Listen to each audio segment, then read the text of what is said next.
Architecture is a conscious act. It operates through conceptual ideas.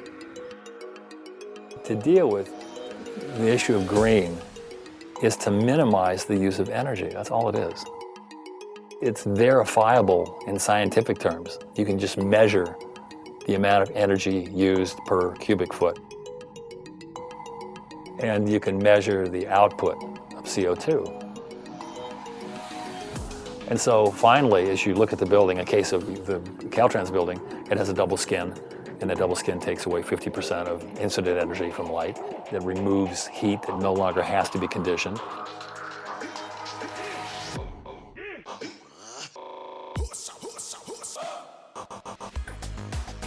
It has photovoltaic on the south side, which removes the need for carbon fuel energy.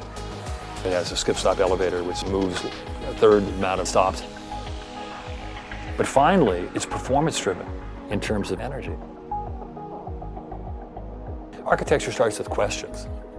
And really the difference of architects are really the questions they ask. There's really very different ways of approaching this problem of sustainability. With Cahill, it's not a single thing. It's many, many things. So it's the materiality, it's the orientation, it's the sunscreens. You'd add up a whole list of things that are done intelligently with the thinking that they're maximizing a positive effect on the environment. Our building in San Francisco, much, much more radical.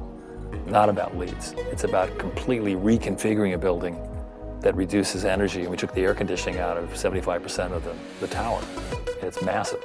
Strangely enough, we couldn't get a LEEDs rating because the point system don't operate that way, but we took the air conditioning out. So I'm looking at that and going, no, that's our most successful effort because we literally eliminated. There's no air conditioning. There's no energy. There's no choice of the human being to crank it up or crank it down, but there's no crank, right? It just is what it is, and we made it work. The most difficult issues in developing a sustainable building are when you really push the idea, which is going to mean you're going to start changing the form of the building. Because our San Francisco building needed to be a narrow building, no more than 7 meters workspace to a window. And so once that happens, you're changing the complete idea of an office building in terms of a floor plate. And but because it was narrow, we had natural light. You can literally go in there on the north face at 4 o'clock in the afternoon in winter, and you don't have to turn the light on. And there's no air conditioning. You have airflow through the whole building.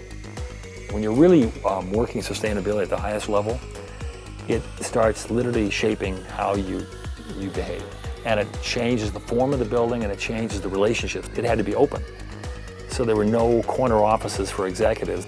Well, it completely challenges a very conventional notion of hierarchy, where the staff gets the middle, the dim, no view part, and the executives or the managers get the edge. Completely opposite. The staff got the edge.